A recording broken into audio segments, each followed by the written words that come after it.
Yeah, I started the recording on 2 different tools. Okay. So let's hope that the recording, for anyone not able to watch it live and ask you questions, then they still have a recording. So maybe a bit of background for everyone watching in, tuning in. The team of Inline is sitting in a room right now. Yeah, and we're all sitting in a room in my apartment with that legendary poster. What if thousands of artists able to create a song together? Then I need to switch that back. We're all sitting in a room. We all met in Berlin right now for the next 4 days to kind of discuss where Inline is going, where it's headed, and that might be of a lot of interest to you guys on Discord as well, if you're interested in Inline. In terms of what this presentation is about, my clicker is not working. My clicker is working. I'm going to give a presentation that I created in July 2022.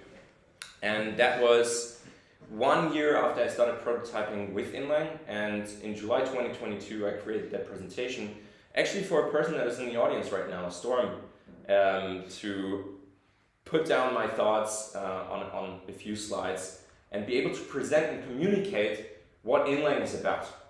And that was in July 2022, roughly 2 months after I realized that using Git as a database or a backend might be insanely great. And it was still relatively early, so it will be interesting to see what changed over the last 9 months from that presentation that I did for myself really and presented to a few. What changed over the last 9 months? What did we learn? Where does Git make sense? Where does localization come in? What doesn't make sense? So I'm going to present that as well. And last but not least, I'm going to loosely describe what I have in mind when it comes down to where's Inline headed and what exactly is the next Git. Or, when I say exactly, I refer to communicating more precisely what the next Git is about. So that's what I'm going to do. It's kind of odd that I'm giving that live presentation and everyone is sitting on their computer. Hopefully not watching the stream on Discord, because if so, that would be... Okay. How many people tuned in? I can't see that on my screen. 14, all right. Afterwards, I will make a Q&A, like everyone here in person, but also you on Discord. You can just raise your hand. Hopefully that works out. Raise your hand and ask your questions. And yeah, let's get going. So the July 2022 presentation started with this slide, a thought experiment. What if thousands of artists are able to create a song together? And keep that thought experiment in mind. This is a realization that I had in July 2022. I was like, wait a sec, what we're building for Inline, or the way we're architecting Inline, could potentially have profound impact, much beyond localization. Now, but chapter 1 out of 3 of Inline, and keep in mind, I did the presentation in July 2022, so let's see how good I remember every slide. Chapter 1 out of 3 of Inline is make localization of software effortless. And back then I had a few talks with investors, so I always had to describe one thing. What on earth is localization? I was in the US at the time, and they didn't get it. What is localization? So for anyone who doesn't know what localization is, it's adapting your piece of software to different demographics, to different markets. So we have the Uber app here for the British market, in English, accepting pounds. And we have the Uber app for the Spanish market, in Spanish, accepting euros, accepting local payments. That's localization. And why do businesses care about localization? So this pitch, the first beginning, was very much catered towards investors. Why do businesses care about localization? What's the value of it? And pure necessity. It's the reason why I got into Inline, why Inline exists today, because I built myself an e-bike in mid-2021. Mid-2021, I had that nice bike, and I had a problem where I was like, what happens if my bike gets stolen? I want to know where it is. I want to steal it back. Yeah? And statistically, most bikes that get stolen are still in close proximity, just someone else is riding it. So if you can steal it back, if you know where it is, you can steal it back. And that's what I did. Here you see myself building that e-bike. And I wanted a GPS tracker, and this is actually, Yannis is probably smiling right now, because we built prototypes, how can you charge a GPS tracker with a bike. The amusing thing is that I was not alone. Yeah, a lot of people have the desire to know where their belongings are. Back then, Apple AirTags didn't exist. So I, built myself that GPS tracker. I built the entire app for it, and I put it on Amazon, and it was quite a success, really. And that's how I got into it. I had one large problem though, and the problem was I was active in the German market, so the application had to be in German and English. And I say necessity here because it never crossed my mind that I can offer a piece of software in Germany and it's not in German. Only English. Or only in German, and then all the internationals wouldn't have access to the app. So I had to offer it in German and English, and I ran into a lot of limitations. And the limitations are not translations per se, but the whole engineering side of it. I will get into more detail later. Now, businesses care because there's pure necessity. If you're active in the German market, if you're active somewhere where they don't speak English, for example, you just got to localize it. You have to. The second point is very interesting though, and not a lot of people know that. Revenue. This is a case study that I always take from Cloudflare. Cloudflare is a B2B business, developer-focused company, right? Every developer speaks English, correct? Not really. Cloudflare, what they tested out was they started localizing their landing pages and Google Ads. And this is completely mind-blowing. In Germany, they got 5 times more impressions for the landing pages on Google ranking, just by offering it in German as well. And why does it work? A lot of people, back then, I had to explain a lot of things. Why does this work? Why do I suddenly get 5 times more impressions in Germany if my site is just offered in German? Well, it works because if someone Googles in German, Google will only show German search results. And this is universally applicable to any organic search engine. This is Google, this is YouTube, this is Instagram, this is TikTok, this is really anything. If your content is not localized, it will not appear on the organic search. So, by localizing your landing page, you can 5x the impressions on search engines. Absolutely mind-blowing. Nobody knows this. I kid you not, nobody knows this. But not only that, you can even boost your conversions. So they tracked, we started to localize our site. What happens conversion-wise on those landing pages? And what happened is profound. We just said that you get 5 times more impressions on Google. Not only that, you get 2 times more conversions in Germany. Spain is even harder. You get 3 times more conversions on your landing page. Why does that work? I had that good example.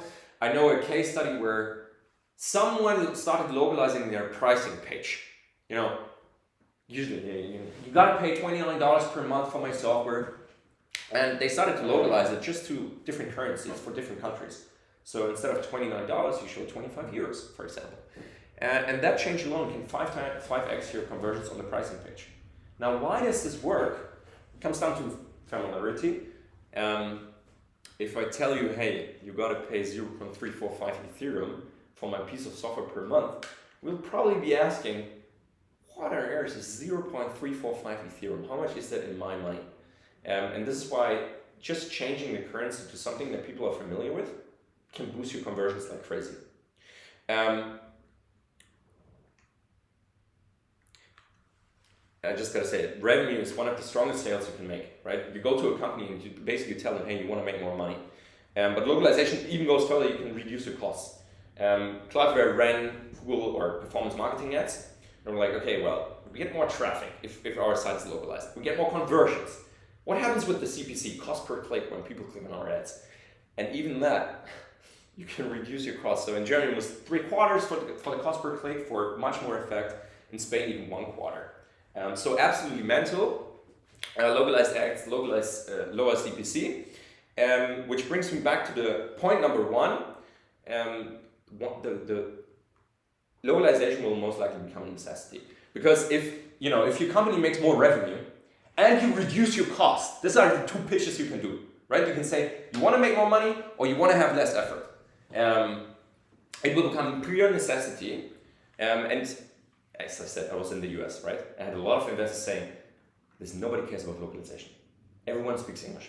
I was like, this is so odd. Like in San Francisco, if I go across the street and order a burrito, the person behind the counter doesn't speak English. I was like, why do all the Americans tell me that localization is not important And yet, I have so many people in this country that don't speak English. In New York, you see ads in Chinese, Russian, Spanish, yeah, so many languages. I was like, okay, guys, this is so odd. And then I figured out 62 million people in the US have a Hispanic background and speak Spanish. That's roughly 20% of the population. So this is actually the first thesis of inline. Localization will become the default. The revenue boost and the decrease in cost will just mean if my competitor localizes, I have to localize as well. So this is actually, I'm going to write it down here. This, unfortunately, I think no one else will be able to see it, but God damn it. I don't know if this pen was a good idea. This is not, there we go. Localization will become the default. Default. So, that's the first thesis of inline. Yeah? Localization will become the default. There's one question though. Why, if the revenue and costs are so good, why is nobody doing it? Right? Why the only companies that are in the German market doing it? And it all comes down to localization of software takes insane efforts. So that's like a traditional pipeline. You have developers that are internationalizing the code base, making the code base ready to be displayed for different markets. And then usually you have a handoff where some translators that are remotely then need to manage and create the translations. Then the handoff goes back. Developers need to validate everything and the cycle begins again. Like this is a continuous problem. Every little update that you have in your application has this problem where you need to update your translations. This is where a lot of existing solutions exist in the manage your translations space. And yet, from my experience, when I offered my application, the translation thing is not the problem. I was a native speaker. And yet I had a lot of issues when I deployed my app to production, missing translations, broken translations, the user interface not working. The engineering part is actually the hard one if you want to localize. If you go to a company and tell them, listen, hey, you want to make more money? They probably say yes. And then you say, okay, great. It takes 6 weeks to adapt your code base. And they're like, oh, yikes, come back when we're a large enterprise or something. So this is a biggie. Let alone E1 can take 4 weeks, and this is not even true. I talked to someone, large enterprise in Germany, he said it would take them 6 months. Since 20 years, they want to offer their website in English, and they can't, because every time they go to the engineers, they say, listen, we can do it, but we have to freeze everything else for 6 months just to adjust our code base. Well, guess what the business is doing? You know what? We're just gonna offer it in German. Now, validation slows down dev cycles, not so interesting, blah, blah, blah. Build the dev tools. Why is nobody building dev tools when it comes down to localization? So we have the thesis 1, localization will become the default. The problem is, if this thesis is right, why is nobody doing it? Well, it just takes too much effort. Every time you tell people localize, they're like, I want to do it, but it takes too much effort. What really takes effort is the engineering problem. Okay, we actually know that from Stripe and Twilio. This is, I hope nobody from Smartling is watching.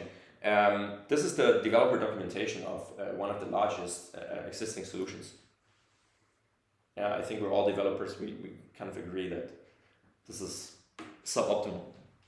Okay, now, and now we're getting into the really interesting part. Even if we build the dev tools, we will always have the handoff in between. We'll always have the handoff between developers and translators. And I ran into a very interesting problem, and we're slowly getting to the next Git. I ran into a very interesting problem where everything developers do happens in Git. Everything that the translators do usually happens on the database. And now it's the job of developers to kind of synchronize those two states. And you would think, oh, this is straightforward, right? I have a JSON and a repository, and I just map it to a table in a database. This is what I thought too, and this is probably what all the existing solutions thought as well. And the problem is, what do you do if you have changes in a Git repository and you need to reflect them on the database? The naive implementation is that you just duplicate the table. You just duplicate, okay, I don't know, we have a new string in the JSON, you just duplicate it. You can do that. This is what everyone does. But now you get into very interesting problems. Damn it. developers are using branches. How do I implement branches on a database? Question mark. You could probably do it, but then you get into another issue. You need review workflows, and the review workflows between developers and translators needs to be the same because they need to communicate. So how do you get the same review workflow among developers and translators? Question mark. And then I was like, okay, you know what? I need to build a Git-like database. A database with branches and version control, and then I can synchronize the repository with the database. And actually, this would be amazing for a lot of tools out there, like Figma, Photoshop, everything that is kind of content related, because branches are amazing, right? And I was like, oh, come on, screw localization. I'm going to build a Git-like database. I'm going to build a database with version control that will help a lot of people that are using Figma and so on and so forth. And I was like, okay, but even if I do that, you know, I still have a database that I need to synchronize with Git repositories. I was like, wait a sec.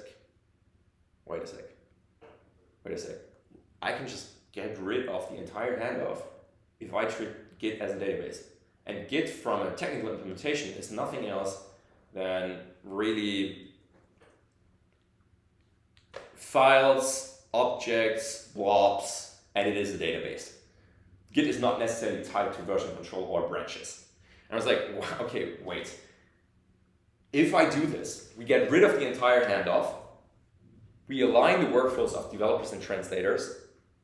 So let's do that. We can just build everything. We can build the dev tools, we can build the editor on Git, next-gen architecture, low-friction Git-like workflows, you own your data, everything nice. Technically, it's very interesting because they share the majority of the code. We don't have a split between dev tools and from like back-end wise. We don't have a split there. And what about automations? Very interesting. Theoretically, you have to use APIs to automate your thing, right? Well, CI/CD. If you own your data, if you have access to your repository, you can just run any automation that you want. And this is what a lot of people do, right? And I was like, okay, wait a second. This is pretty interesting. This is actually the second thesis where, you know, if you have Git as a database,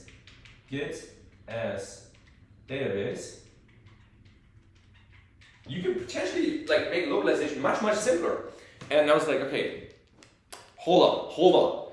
This is exciting. So we're adjusting Git for chapter 1, suited to build our application on top of it. Yeah, we're running it in the browser. We got to run Git in the browser. We know the Figma sketch story. We have to run it in the browser.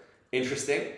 We know already, I haven't mentioned before, we need real-time collaboration. If we have a professional editor, imagine Figma, Google Docs without real-time collaboration.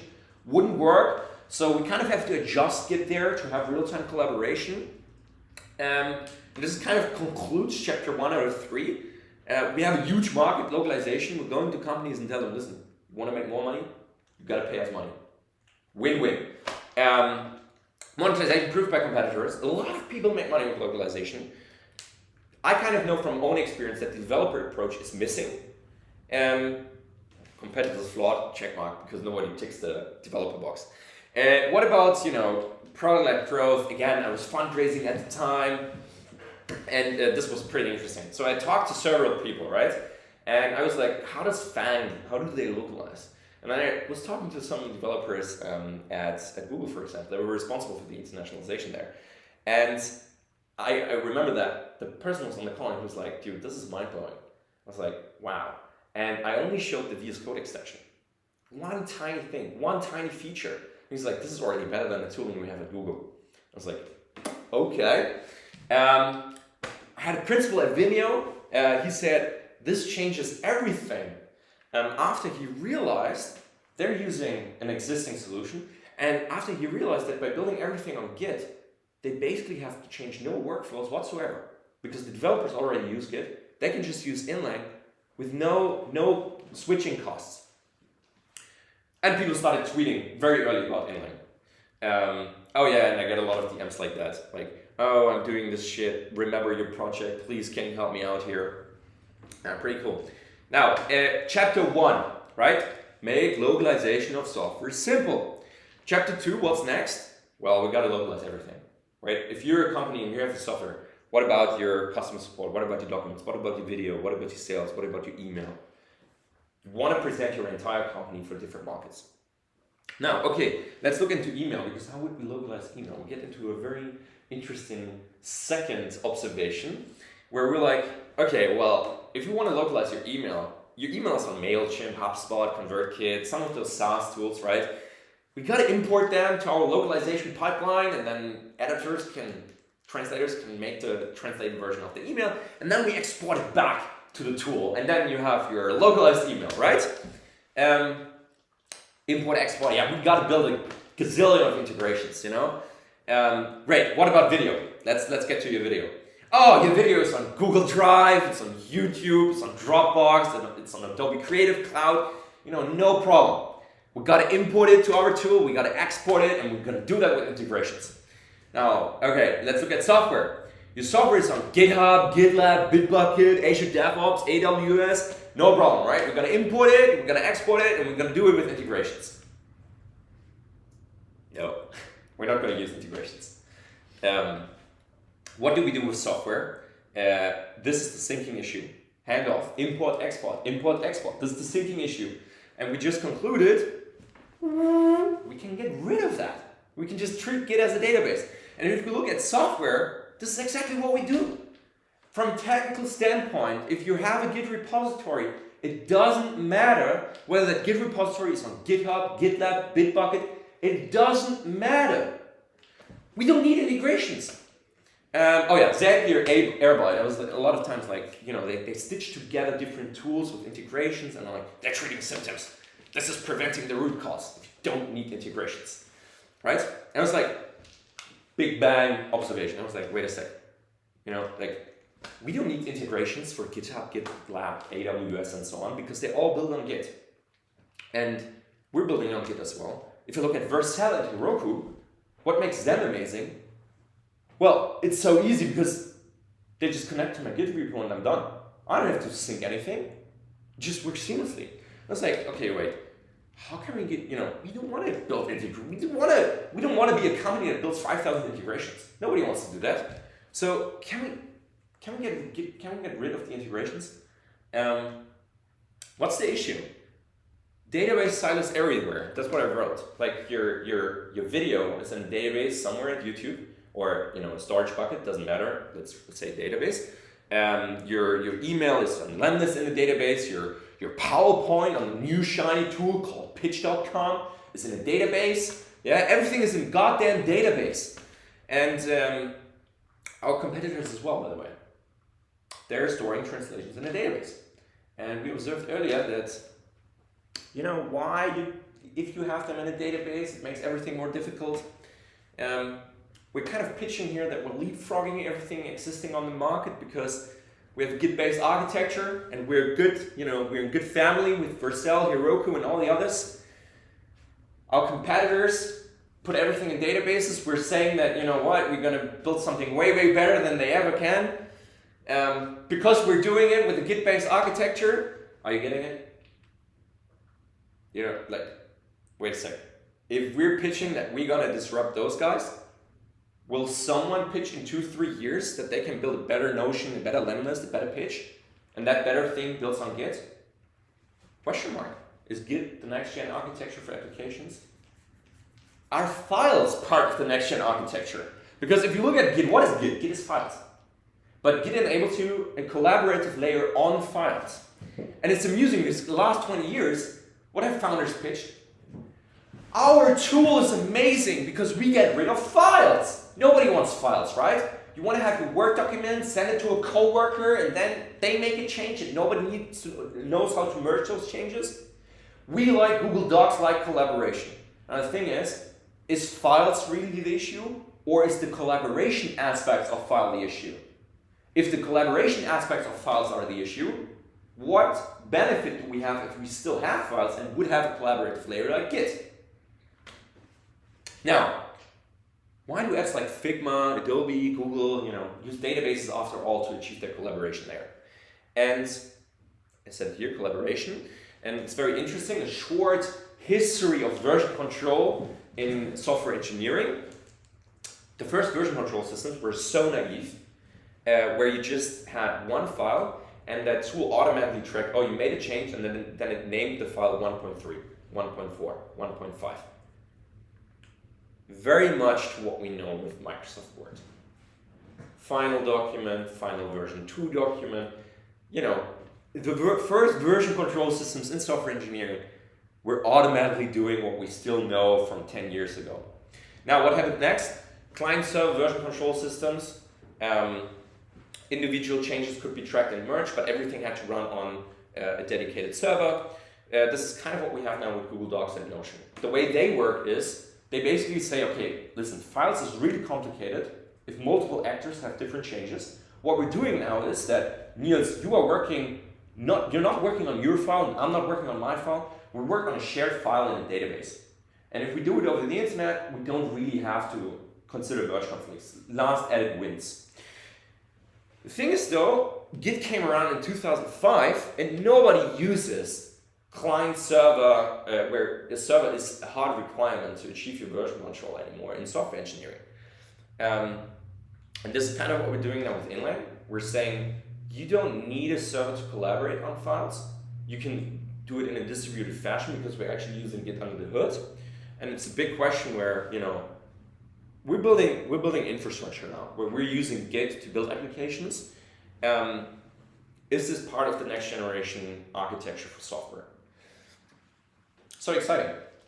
We're solving software localization, a really large issue.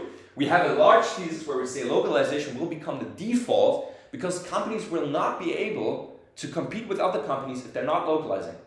And I had that effect, you know, like if I'm not localizing and I see a competitor and they're starting to localize and I see, oh shit, they're growing stronger in Germany, guess what I'm doing? Hey, engineering team, listen, our competitor starts to localize and I see their Google rankings skyrocket. How fast can we localize? This is the thesis. This is what most likely will happen. Now, localization, as it turns out, is also a killer application for the next Git because we touch on every kind of content that exists out there. We're starting with strings. What's the next thing? Documents, PowerPoints, video, audio, email. We're touching everything that you as a company present to the outside world. Very interesting because we're saying this is the use case for the next Git. Okay, great. We're also building the infrastructure then for the next generation of software. If we're right, if the second thesis, Git as a database, is right, we're the ones providing the infrastructure, most likely making that available to the outside world. So chapter 3, what comes next then? If we build that infrastructure, you know, what comes next? And this is where we have two companies now. We have the localization company, and we have chapter 3. We have chapter 3 where we built that infrastructure for inline. What comes next? And we're coming back to the entry question. Like, what if thousands of artists are able to create a song together? I'm saying that because what you also realize is, why does open source development work in software engineering so great? Why does it work? And the friction for external people to contribute is so low.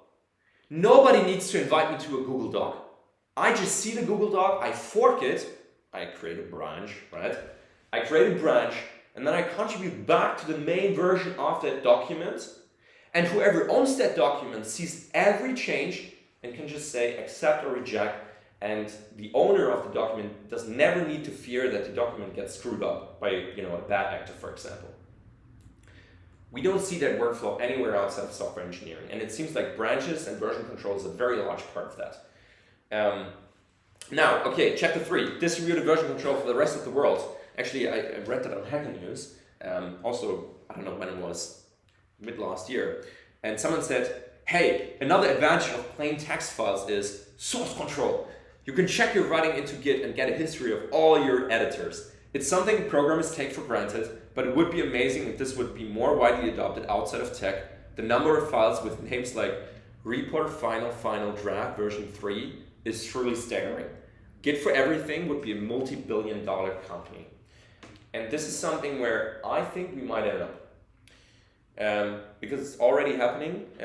People are already adopting version control like workflows for dedicated niches in law, for example, in mechanical engineering. This is also wild. This is Onshape, and their pitch is, we are a CAD tool with branches. This is their pitch. And it's amazing because I, as a software engineer, I did actually CAD before I did software engineering. And now that I have branches and version control workflows, I'm like, true, this doesn't exist. And it makes the workflow is the same. I have a version of my, component. I have someone else looking over it, and that someone else also does changes, and we need to bring them together. DVC, which is version control for machine learning. I also did data science. Nobody has version control there. Nobody has version control, and they're all duplicating their scripts just to ensure that they have reproducibility in their data science pipelines. Abstract. This is a very amusing case. Before Figma, Abstract came around and said, listen, we're going to build version control for sketch files. Because if you have version control, you can collaborate. And Sketch back then had a really large issue where you couldn't merge changes. Like, you couldn't collaborate with other people. You had to send your file to the other person. If you knew that the other person was working on the file, you would never touch the sketch file. Abstract came in and said, no, you know what? We know how Git works for software engineering. We're going to bring that to design. We're going to bring that to to designers. It's quite ironic because we know what happened with Sketch. Dear Sketch, we know you're still around, but the reality is that Figma just completely leapfrogged you. And I know that it's an anecdote. I know that investors were looking at Figma and they were like, oh, basically they can collaborate. Great, Figma will be a better Sketch. And Sketch never caught out. Layer, they're building version control for spreadsheets, blah, blah, blah. It's already happening.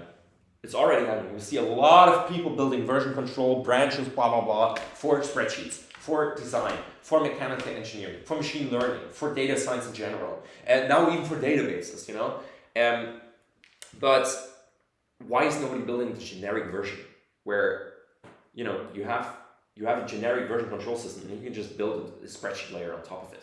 Why is everyone building a dedicated version? Now, chapter 3, the next kit is local first infrastructure. Local first means that you have access to your files, and if you have access to your files, you have a lot of benefits. Yada, yada, yada. Okay, what would the next Git need? We know it's real-time collaboration. We know we need an SDK for applications. This is probably what everyone experiences here at Inlang right now. A lot of limitations is hacking together Git. Massively better UX and DX. I'm referring to UX and differentiate between those two, because user experience for non-technical people and developer experience for technical people. Support for large files out of the box, and probably many, many more. We all know, I think it's called XKCD, right? Everyone is looking at me like, oh, you're an alien. Anyways, it's that, that sketch where like, hey, this is Git. It tracks collaborative work on projects through a beautiful distributed graph theory tree model. Oh, cool. How do we use it? I have no idea. Just memorize these shell commands and type them to sync up. If you get errors, save your work elsewhere, delete the project, and download a fresh copy. This is actually what I did last week. I had the largest merge conflict ever. I tried to resolve it for 2 hours, and afterwards I was just like, you know what? I'm just gonna copy every file. I'm gonna get a fresh copy of main. I'm just gonna drag and drop everything into that fresh copy and see what changed. And get rid of the whole commit history. This is a running gag among technical people. If technical people have that running gag, I will never be able to go to a non-technical person and say, hey, this is Git, it tracks your collaborative work, and explain that person how it works. This will never, ever work. So we will have to develop something with a massively better user experience, and we'll probably shake up a lot of Git fundamentals. This was the July 2022 presentation. If you have questions already, shoot them out. Otherwise, we come to the learnings over the past 9 months. Does someone on Discord have questions already? Yeah, there's a question between the CPC, clicks per cost. Yeah. How's cost per click reduced? Okay, so cost per click is reduced because you have less competition when you target your ads in a different language. So what I mean by that is, if we go Okay, these are 122 slides, so if I go back 100 slides, this will take ages. But let's take the US, because the US is one of the best examples. Everyone does English ads, because everyone assumes that everyone speaks English, right? Yet you have 60 million Spanish speakers in the US that probably search on Spanish.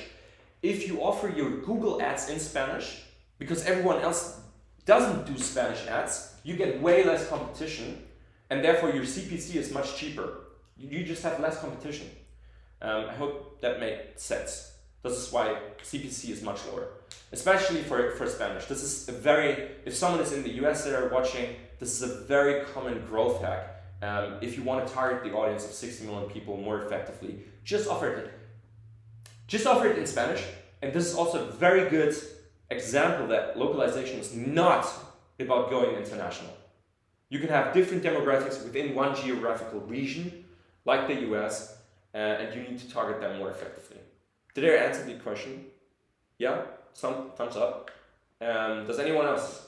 More questions? Not so far?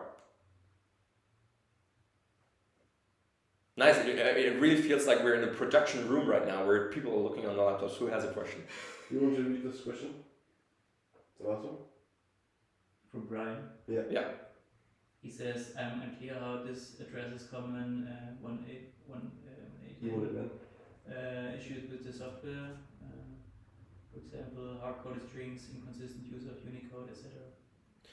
Yeah, when you say this, I guess you refer to inline. This is more explaining the business case where inline came to be, how it works as an organization. If you remember, one of the insights on the slides was that we need to build the DevTools. So the DevTools addresses the issues that you just referred to, where nobody else builds them really. We're building them, and we already have some of them. And did that address the question? The DevTools are not shown in the slides. We're waiting for it. Okay. Yeah. Okay. Good. All right. So then, learnings of the past 9 months. This presentation had a lot of things in them. For one, it's the first thesis, localization will become the default. The second one, Git as a database. And I think we're right. So let me go back. So learnings over the past 9 months. Yeah. Let me start with the good news first. I think we're right about the second thing, Git as a database. I think this will truly be a breakthrough. Insight number 2, right? Git as a database. We cut out all the handoffs. We treat Git as a database, and they will make all the workflows between developers and translators easier. Why do I believe I'm right? And it's stuff like this. So Janus, who's sitting here in the corner, we started opening pull requests for repositories that add inline.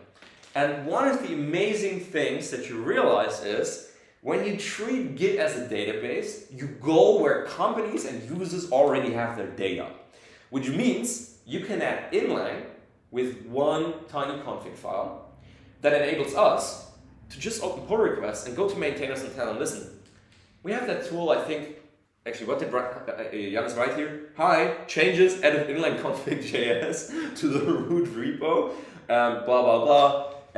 We can just go to repositories and tell them, hey, we added that config, and you can just try it out yourself. And the maintainer here of this fairly large repository, Go Access with 16,000 stars, he just replied, hey, I think this is great. Like you said, having a user interface makes it a lot easier to review and update. I'm happy to merge this. Thank you for this pull request, merged. This looks so simple, but from a business standpoint, this is completely mind-blowing. Because what is the alternative of trying to convince a maintainer to use some software product? The alternative would have been that Janus needed to find out the contact details of Alan URL, cold email or something, write him, try to convince him that, hey, you know what, I think we have a great tool for your repository that can really help you out, blah, blah, blah, 10% chance that Alan URL would have replied, and he probably would have replied with, well, okay, great, what do I need to do to add it to my project, and yada, yada.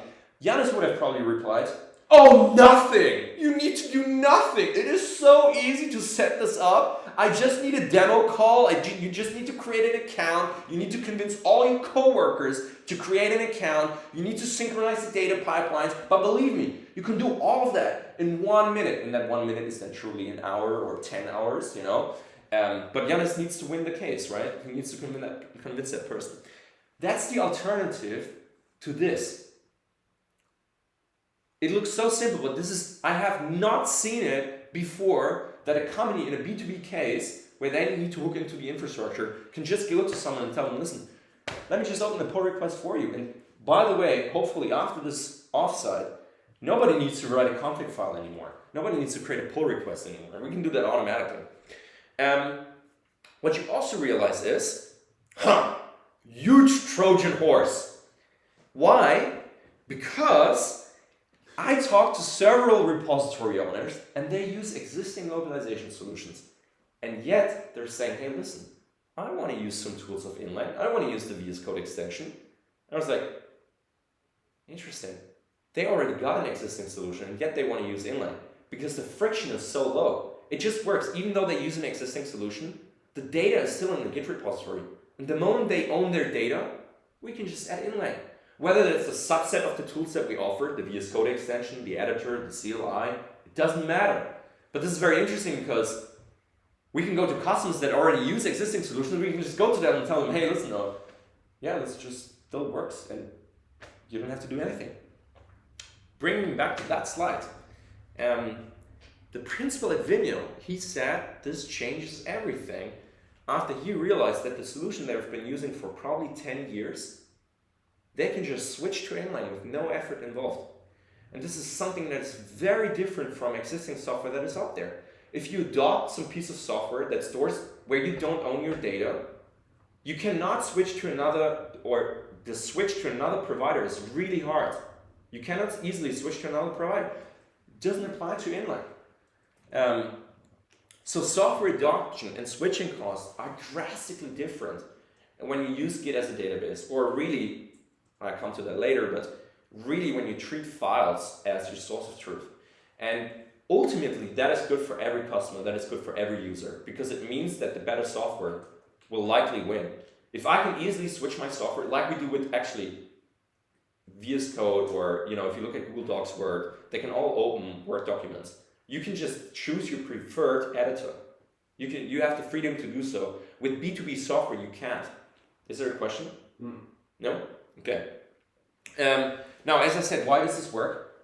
It works because of this. The beauty of files, right? Git as a database. So put a huge check mark behind that. I think we're really on track here. And we see the small fruition by just opening pull requests, being able to do that in the first place, being able to convince people to use inline, even though they would have never done it if they would have a huge setup involved. Now, this is something I realized last week, and I mentioned it to Ivan already. While debugging a production issue, I had to build our project locally, debug it, then in CI/CD, this is the usual life cycle of software. You build your software locally, you test it out, then CI/CD builds it again, tests it out for you again, and then you have a deployment pipeline which builds your project again and then deploys it. And while debugging, I was like, oh my god, this is mental. I have to wait for like 20 minutes to finish one production cycle for every build set to complete, and it's the same work all over again. Now, you might be thinking, oh yes, Samuel, we all know this problem. This is what TurboRepo is for. TurboRepo will cache all your results on a server and then synchronize it with all those 3 deployment pipelines. And treating symptoms. You remember that slide? Some people treat symptoms and not the root cause. TurboRepo is not treating the root cause. The root cause of this issue is that 3 pipelines build the project. They are doing the same work 3 times. The biggest irony is actually that building locally is always the fastest. Building locally is always the fastest. My machine is so fucking... It's the cheapest MacBook Air you can buy. This is faster than most CI/CD pipelines that I get, if I don't pay a huge premium. So building locally is actually the fastest out of the three versions. Now, treating symptoms, TurboRepo, Because what do? Well, they basically say, okay, you built your project and all those three things. It synchronizes with Toba repo. That synchronizes again, kind of with your repository. Well, actually, it doesn't sync with your repository, but it takes your content to build it, right? Well, what if Git is a distributed file system? I'm getting to the learnings of the past 9 months. I said Git as a database is guile. Awesome, might be awesome, but you know, is Git as a database the real nice thing, or is it something else? So if we look at this issue, what if Git is a distributed file system? Because, aka Git has real-time collaboration. If you have real-time collaboration, it means that you would need to sync certain files all the time, right? And in that moment, you have a distributed file system. How would Git as a distributed file system look like?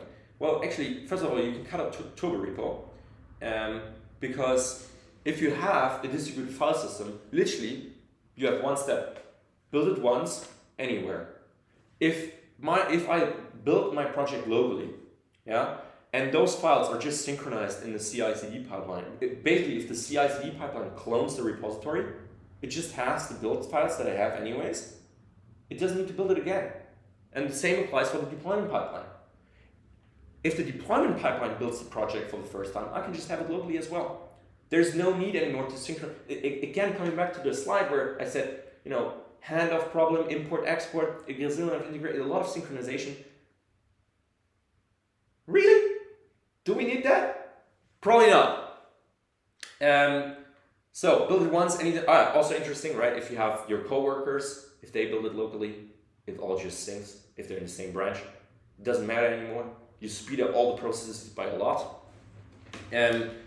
Bringing me to that slide where in July 2022, I was like, you know, are files then part of the next-gen architecture, even though everyone pitched over the last 15 years that they want to get rid of files? Probably yes, because all the things that I discussed before with the Toba repo example, for example, this works because we have files, and files can be anything. Bringing me to that slide, are database silos then really the issue? What is really the issue? Because in theory, you could store databases as files in a repository. And it seems to me that you would get the benefit looking at the Toba repo example. Let's say the Toba repo stores all the caching in a database. Is this really a problem if I have easy access to the database? Because if it's a SQL file, for example, SQLite file, I can just load the SQLite file and, you know, this is just the data structure. It doesn't matter if it's a JSON or a SQL file. So most likely, database silos everywhere is not really the issue. It is an issue, however, that I don't have easy access to the data and they're trying to synchronize the data between all databases. Yeah, those are kind of the learnings of the past 9 months. Unfortunately, we still have to build our localization company. So the first thesis is still kind of unknown. Will localization become the default if we make it easy enough? No way to know if we don't build it. But for the second one, Git as a database, or Git as distributed file system, or however you phrase it, I think we might be 5 years ahead of anyone else realizing what we're realizing here. Bringing me to, if there are questions, right? No questions, okay. Bringing me to the vision of Inlang and the next Git. It's still the same, actually, as I had it in July 2022. We're building software localization. We're solving software localization. Localization is the killer app for the next Git, however that next Git looks like. And we're building the infrastructure for the next generation of software. And this is still the same thing, but you can probably boil it down to these two terms, where the first one is the localization company, and the second one is the super Dropbox. Because Git, like, if you want to have non-technical people, you just want them to be able to just drop their files in, and then you want to have developers being able to easily consume those files and build the application on top of. But then it really becomes sort of a super Dropbox with branches. You build apps on top of it. You have support for large files out of the box. You have real-time collaboration. Yeah. So localize everything, right? This is still the same. Bringing me to a very important thing where I felt that a lot of people don't see that right now if they look at the editor. I mentioned that we need to eventually localize all the different contents that are out there, right? And the vision for the editor that is very basic right now is to become a VS Code for all sorts of contents. Where when I say VS Code, all the extensions that you have, we just enable developers to hack our editor. But in contrast to VS Code, it's not a text editor, it's like a content editor for video, PowerPoint, any kind of things, because we need to translate it, right? And the reality is that a lot of people will use inline not to localize, but just to edit content in Git repositories. Like, I know a lot of people looking at the inline editor when I say, hey, we're supporting Markdown soon. I'm like, great, we have our marketing material in our Git repositories, and it's really hard for non-technical people to contribute. Heck, even for me as a technical person, if I have like one character change, I don't want to commit this, I don't want to push it, I just, give me an editor.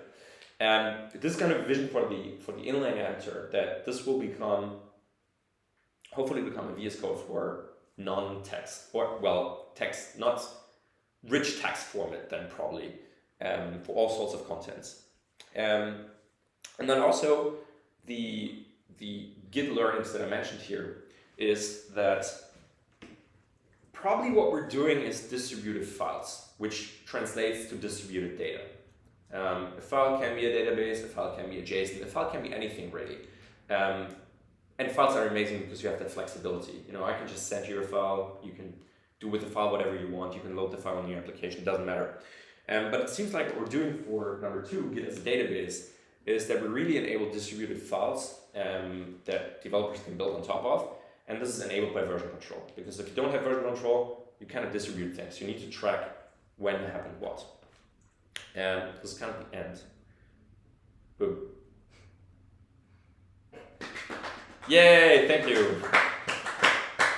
So I guess in a nutshell, what you can really say is that over the last 9 months, I see a lot of things that are enabled by treating Git as a database. And as I said, I think we're on track for building something that's really, really amazing, where we have a killer application. So we're not like, sorry, crypto people or NFT people that try to find a use case. We have a use case.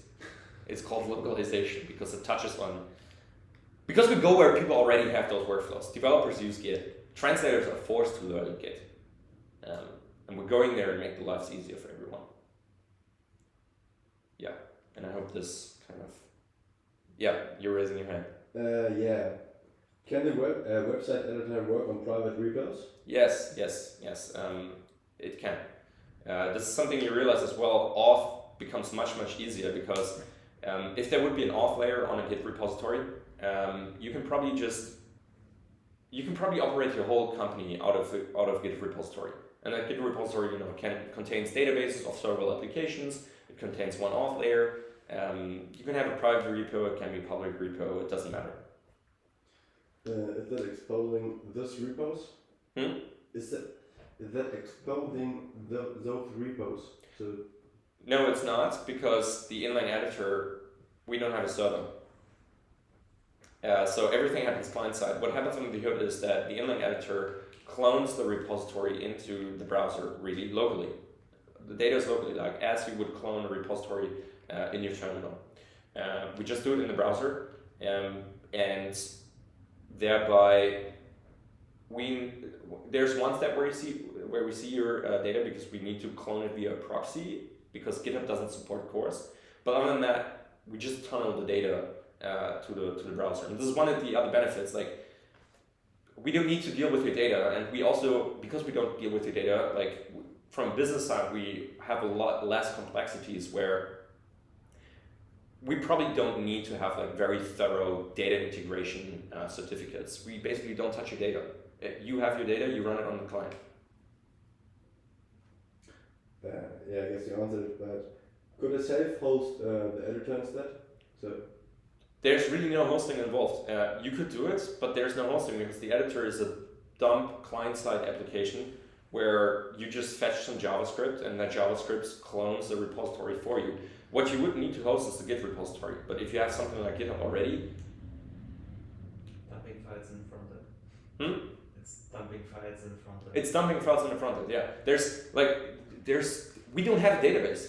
Usually you want to host something if you have a database, right? We don't. Like everything happens client side. There's no. The only thing right now is the proxy server, but in theory, if Git hosts like GitHub support cores, we don't even need that anymore.